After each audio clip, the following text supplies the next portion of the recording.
In a world where fame often fades faster than memories, there are lives that continue to echo long after the applause has died down. Today we gather, not just to remember, but to listen to 5 voices that once stirred the world in ways both quiet and profound. A rock guitarist whose fiery riffs masked a storm within. A beloved judge who turned courtroom rulings into lessons in compassion. A poet whose wisdom shaped generations from the shadows. A young gamer who fought for recognition in a digital arena only to vanish too soon. And a novelist who faced death once, and outran it only to leave us when we least expected. What really happened in their final days?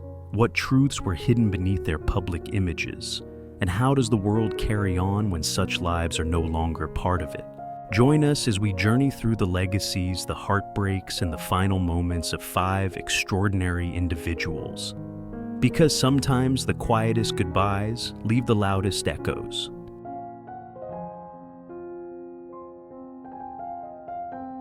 Brent Hinds wasn't just the lead guitarist of Mastodon, he was its wild heart. Born on January 16, 1974 in Birmingham, Alabama, Hinds channeled a deep southern soul into blistering metal riffs that pushed the boundaries of progressive rock. Over the years, he became known not only for his technical brilliance, but also for his unpredictable stage presence and raw, often emotionally charged lyrics. Mastodon rose to global acclaim in the early 2000s with albums like Leviathan and Crack the Sky, cementing their place among modern rock's elite. Hinds was central to that ascent, fusing sludge metal with haunting melody and personal pain. Yet, even as his guitar sang to millions, Brent often walked the line between chaos and genius, a man who seemed as at home in a bar brawl as he did in a recording booth. But Brent Hinds was more than a musician. He was a paradox, charismatic, yet volatile, vulnerable, yet defiant. For fans and friends alike, he was unforgettable. And when news of his death broke, it wasn't just a tragedy, it felt like the silence after a thunderclap. In the last few years of his life, Brent Hinds was drifting artistically restless, emotionally frayed. While Mastodon's studio activity slowed, Brent immersed himself in side projects, spontaneous collaborations, and long, meandering road trips on his beloved motorcycle. Friends say he often spoke of chasing something that doesn't exist anymore, a feeling, a sound, a time when music still felt like salvation. But beneath the outlaw persona, something had shifted. Brent's interviews became more erratic. In a podcast recorded in late 2024, he spoke candidly, perhaps too candidly, about his struggles with depression, fame, and the disorienting quiet that follows artistic success. "I used to scream through my guitar," he said, "but now all it does is echo." Those closest to him noticed a growing isolation. He'd disappear for weeks only to resurface at dive bars in small towns playing blues with strangers, sleeping in the van behind the venue. There were rumors, unverified but persistent, about a fallout with bandmates, about canceled sessions, about him turning down offers to tour. For a man who once seemed immortal under the lights, Brent was becoming a ghost in his own legacy. Then came the accident. At dawn, on a summer morning in August 2025, Brent's motorcycle collided with a delivery truck on a deserted stretch of highway near Nashville. There were no passengers, no witnesses, just skid marks, twisted metal, and a silence too loud to bear. It felt almost scripted, poetic even. A man defined by motion, rebellion, and sound, taken in an instant of reckless solitude. But was it truly just an accident? Some fans believe Brent knew what he was doing, that the road was a final stage, that his silence wasn't a lapse but a final chord he played on his own terms. The sun hadn't yet risen when emergency responders arrived at the crash site on the outskirts of Nashville. Brent Hinds was found alone, thrown from his bike, his body still cradled by the tall grass beside the shattered road. He was 51 years old.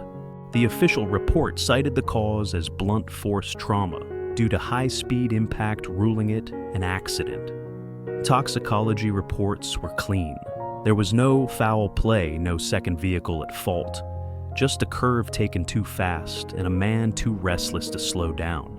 He had no tour booked, no studio appointments on the calendar. No one knew where he had been heading. He hadn't told anyone. In the words of a friend, Brent always lived like he was running from something, but I'm not sure he ever knew what. News of his death sent a tremor through the rock community. Tributes poured in from fans, bandmates, even critics who had once called him reckless. Mastodon released a brief, haunting statement. There are no words loud enough. Yet, even amid the sorrow, questions lingered. Why was he alone? What drew him to that highway at that hour? And had he found in those final seconds the freedom he had always searched for, or simply an end to the noise? Because sometimes the way someone leaves says more than all the noise they made while they were here. Brent Hinds left behind more than just music. He left a blueprint for artistic defiance.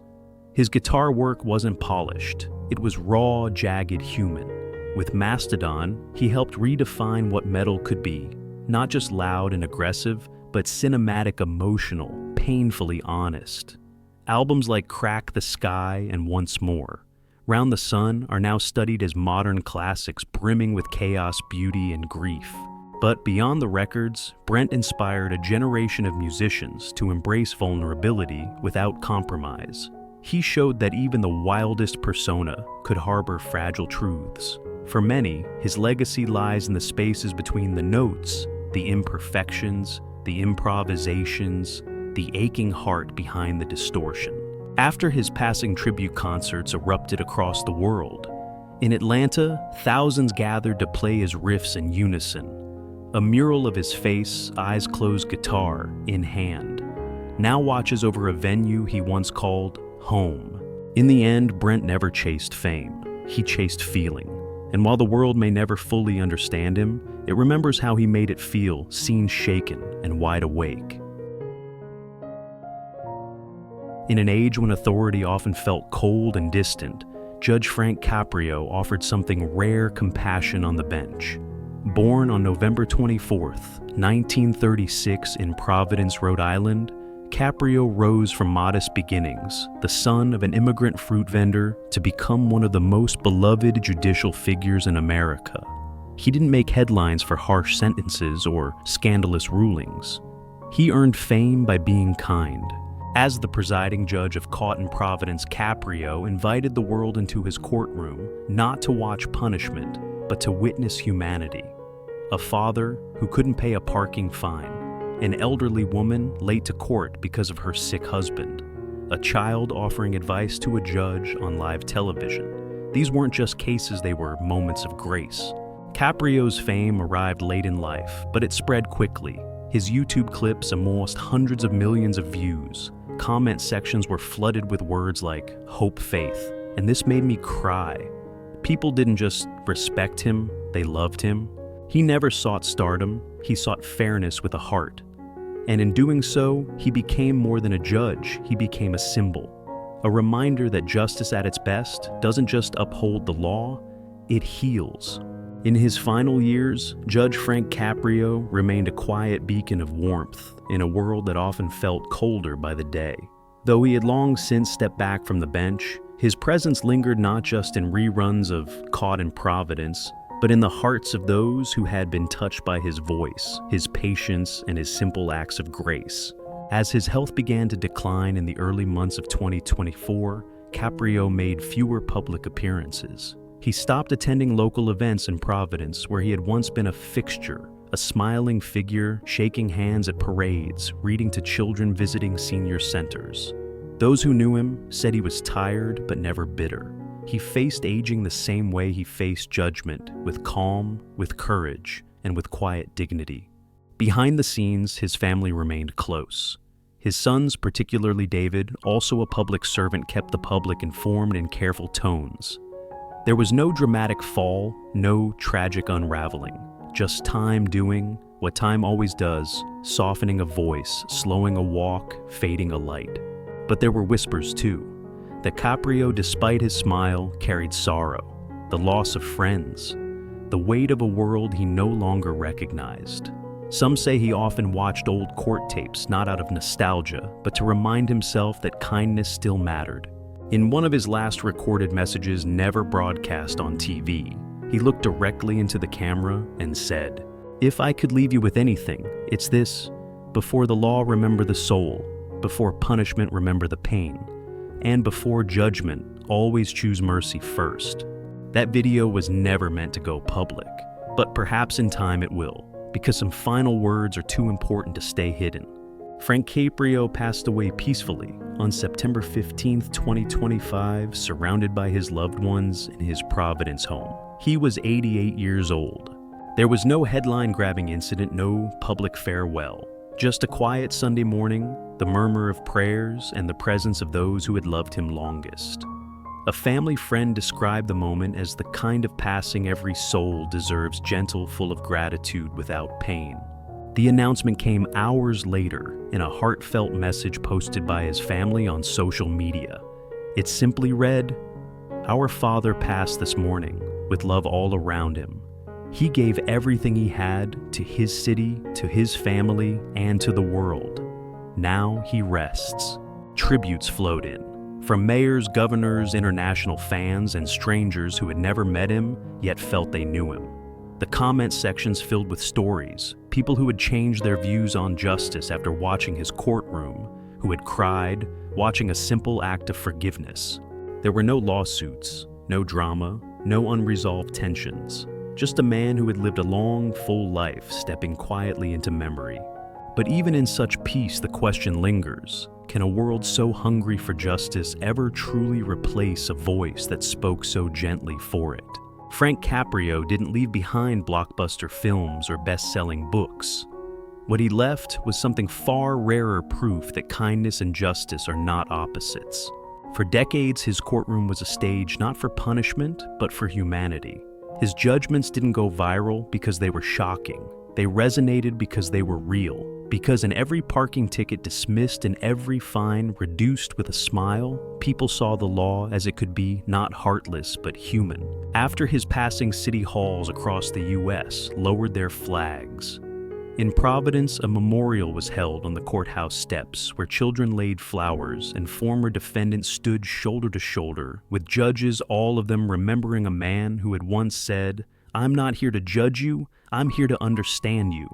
Frank Caprio's legacy is not just in law, it's in living rooms and classrooms and conversations about what justice should look like. His videos are now used in ethics courses. His quotes adorn murals and court hallways. He reminded us that mercy is not weakness, it's courage, and that sometimes the strongest voices are the ones that never shout.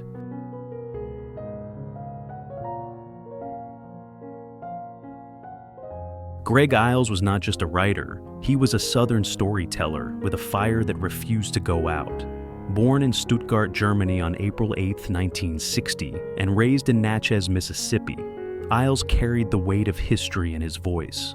He wrote not with a pen, but with a scalpel, cutting into the wounds of America's past, and asking readers to look at what bled out. Over his career, he authored over a dozen best-selling novels, most famously the Natchez Burning trilogy, a searing exploration of race justice and generational truth. But what made Iles unforgettable wasn't just his themes. It was his honesty, his refusal to flinch, his ability to make even the most uncomfortable stories feel necessary. In 2011, he survived a devastating car accident that nearly took his life and his leg. For months, he hovered between surgeries, painkillers, and the brink of losing everything. But he didn't stop. He came back stronger, with stories even deeper, darker, and more urgent than before. Greg Iles didn't write to entertain. He wrote to awaken, to remind readers that the South was not just haunted, it was alive, and we were all part of its reckoning. Greg Iles, The Final Years and a Race Against Silence. Trastícido. In the years following his near-fatal car accident, Greg Iles lived like a man with no time to waste. The crash in 2011 shattered his body-broken bones, internal injuries, a leg nearly amputated. But when others would have slowed down, Iles sped up. He called it a second life, and he wrote like he was making up for every minute he almost lost. From that crucible came his most ambitious work, Natchez Burning, followed by The Bone Tree and Mississippi Blood, Together, the trilogy became his masterwork, a blistering confrontation with racial violence, corruption, and the complicated, often painful love of one's homeland. The books weren't just novels, they were declarations, but the pace took its toll. Iles often wrote through the night, fueled by painkillers, coffee, and a sense that the clock was always ticking. Friends described him as on fire, but burning from both ends. He became more reclusive, more intense. In interviews, he spoke of death with unusual clarity, not as fear, but as a deadline. By 2023, his health began to falter again. The surgeries had left scar tissue. Chronic pain returned, but he refused to stop. He was working on what he called his last big story, a novel that aimed to bring light to the parts of the South even he hadn't yet dared to name. Those close to him say that during this time, he grew quieter, but not darker. He often reread Faulkner. He stopped giving speeches, but he kept writing. "There's something I need to finish," he said in a podcast interview months before his death. "Not for the world, for myself, for Mississippi." It was never about fame. Greg Iles wrote because silence was never an option, and in those final pages he left behind some published others. He wasn't just chronicling the South, he was haunting it lovingly one last time. Greg Iles, The Final Moment. Greg Iles passed away on May 9th, 2024 in his hometown of Natchez, Mississippi. He died in the very room where he had written so many of his novels, sunlight streaming through the window, a stack of handwritten notes still beside his bed. He was 64 years old. The cause was complications from long-term injuries and chronic illness worsened by years of pushing his body to its limits. But those close to him said he knew the end was near, and he had made peace with it. He didn't fear death a longtime friend shared. He just didn't want to leave the story unfinished. His final days were spent mostly in silence, visited only by close family and a handful of friends. But even in the last weeks, he revised pages, dictated ideas, rewrote sentences with the same surgical precision that had defined his career. When news of his passing broke, the literary world paused. Bookstores dimmed their lights. Readers gathered in quiet corners to reread the words that had once jolted them awake. Southern writers, black and white, called him one of the few who dared. But as admirers mourned the man who told America's hardest truths, one quiet question lingered in the air like a page left unturned. Did he finish the story? Or did he, like all great storytellers, leave just enough unwritten so we would keep asking the questions? Greg Iles, legacy and what he left behind. Greg Iles didn't just write books, he built bridges across history, pain, and conscience. His novels weren't escapism. They were confrontations, unflinching, deeply human, and always rooted in the tangled truths of the American South. The Natchez Burning trilogy has since been adopted into university curricula, praised for its ability to merge gripping fiction with historical reckoning. Teachers use his work to discuss civil rights generational trauma and moral ambiguity. And in Mississippi, where silence had once been survival, Iles helped ignite conversations that had been buried for decades. Beyond the books, he mentored younger writers, encouraged local voices, and refused to play the part of the famous author. He stayed in Natchez. He wrote in coffee shops. He waved to neighbors, and when asked why he never left, he once said, "You can't change a place by abandoning it." After his death, a memorial was held under the oaks of the Natchez Bluff. Writers read aloud from his pages. A brass band played softly in the distance. There were no speeches, just sentences. Greg Iles left us with stories, yes, but more than that, he left us questions heavy, necessary, and utterly alive. John Crawley, known to the gaming world as KingBeardX, was more than just a player, he was a force. Born on June 16, 1993, in Atlanta, Georgia, John rose from casual arcade sessions to become one of the most beloved and electric personalities in the competitive Tekken scene. He wasn't the flashiest, he wasn't always the highest ranked, but he was unforgettable. With his signature beard, booming laugh, and unfiltered honesty, KingBeardX brought charisma to a community often overshadowed by numbers and silence. His Twitch streams were a blend of high-level gameplay, personal storytelling, and spontaneous mentorship for younger players trying to find their voice, not just their win rate. What made John stand out was his balance, fierce in competition, but kind in spirit. He used his platform not just for himself, but for the culture, raising money for mental health awareness, speaking openly about anxiety and burnout in gaming, and encouraging more Black gamers to step into the spotlight. He was on the rise, signed to a pro team, invited to international tournaments, building a loyal fan base. But no one expected the story to end so soon. In the last year of his life, John KingBeardX Crawley seemed to be everywhere and nowhere. His tournament appearances increased, his streams gained traction, his fan base grew. But to those who truly paid attention, something had changed. Behind the bold trash talk and infectious smile was a man growing visibly weary. He began canceling appearances without warning. Streams would cut off mid-session, often followed by long silences on social media. When he did speak, it was with a vulnerability that both inspired and alarmed his followers. "I'm tired, man," he said once during a late-night stream. "Not just from playing, but from pretending I'm okay." Friends noted he was juggling more than just matches, family responsibilities, financial strain, and the constant pressure to stay relevant in an industry that never stops moving. He mentored younger players, hosted free workshops, advocated for mental health, but rarely paused for himself. There were rumors always whispered, never confirmed, about a private struggle with depression. Some close to him said he'd been quietly meeting with a therapist. Others said he refused help, afraid it would make him seem weak in a space that still stigmatized emotional honesty. His final public appearance was at a regional tournament in Chicago. He didn't win, but when he embraced his opponent afterward and whispered something too quiet for the mic to catch, the crowd gave him a standing ovation.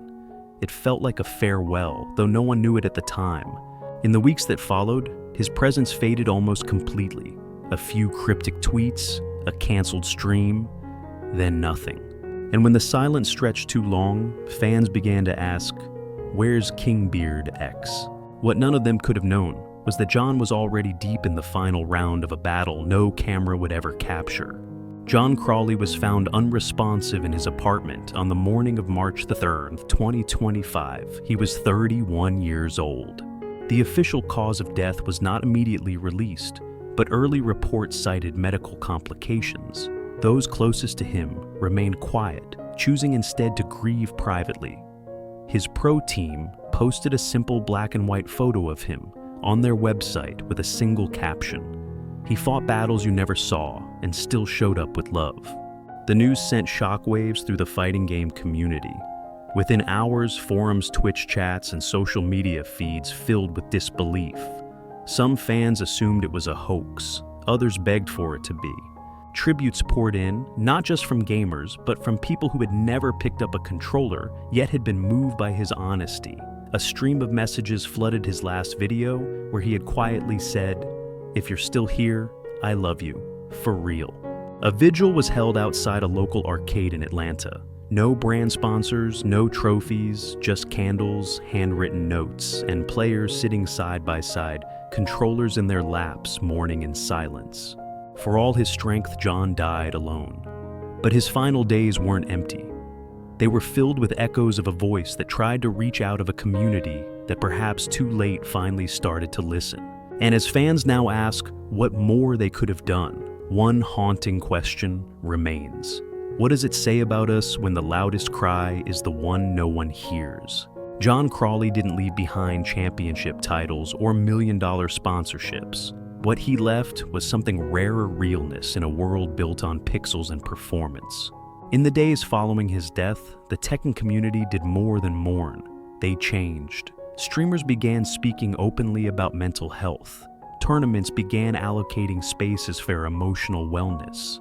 And young Black players, many of whom had once been too shy to show their faces, came forward crediting KingBeardX as the one who made them feel seen.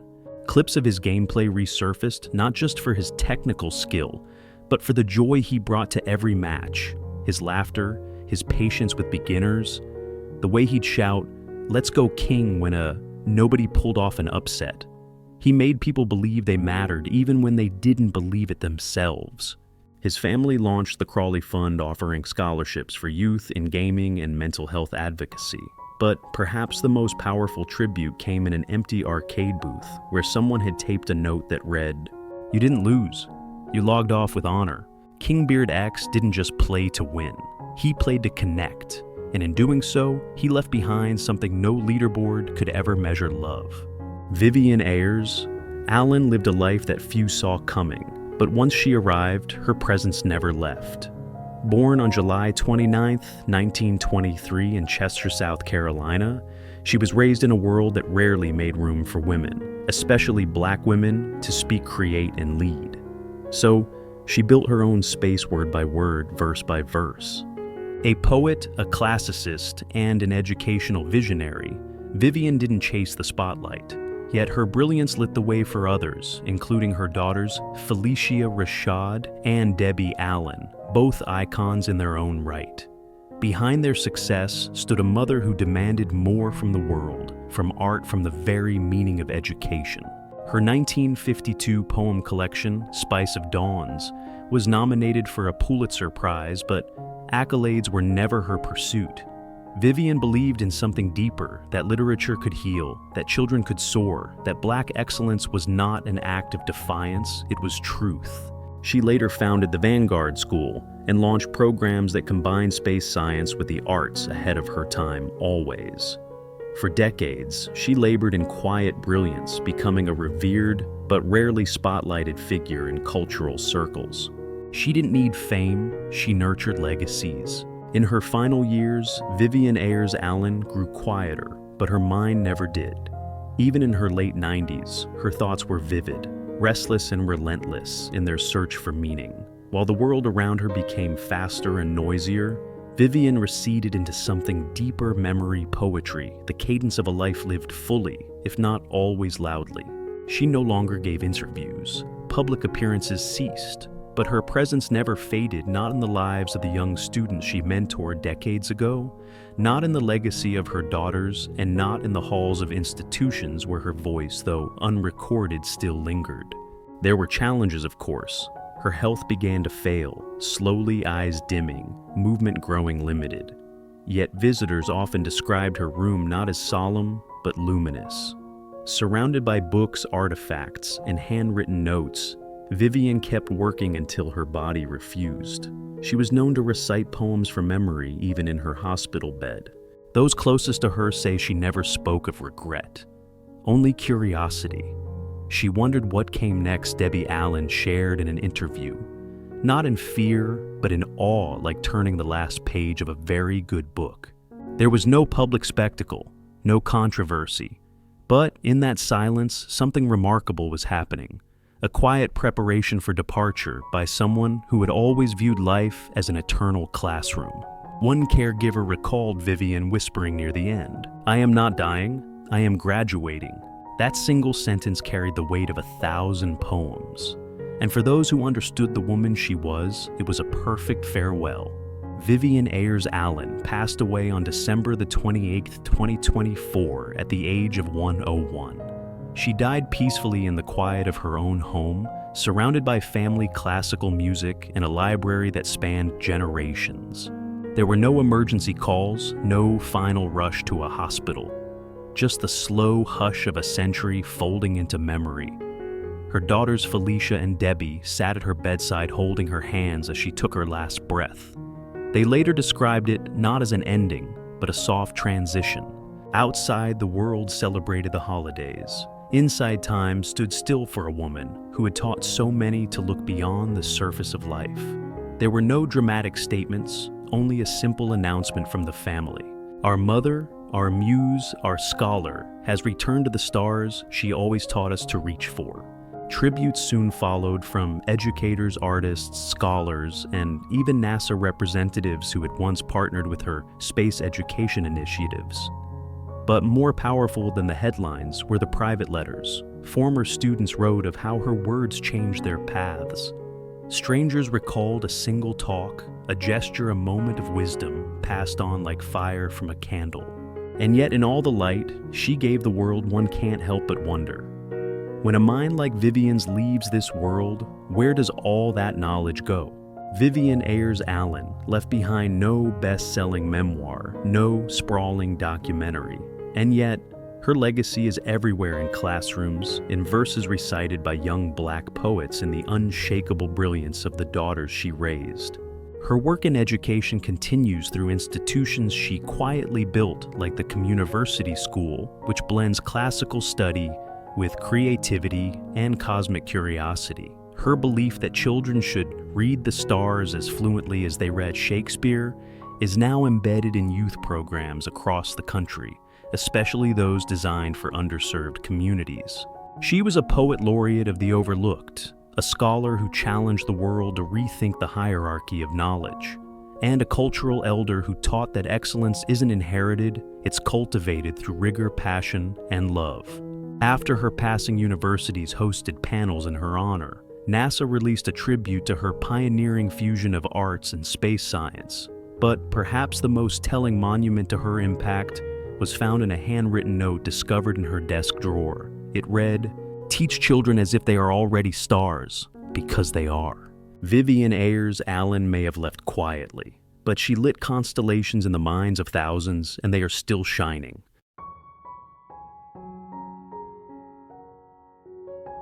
Though their lives were vastly different, a rocker, a judge, a poet, a gamer, a novelist, each of them left behind a frequency only the heart can hear. In quiet moments and sudden memories and unfinished pages or echoing chords, they still speak to us. They remind us that legacy isn't measured by fame, but by impact. Not by how loud you were, but by who listened and who changed. So as we close this chapter, we ask you, which moment, which voice stayed with you the most? We'd love to hear your thoughts in the comments below. And if these stories moved, you help keep their echoes alive. Like, share, and subscribe, not for us, but for them. Because though they've left this world, the light they left behind still shines.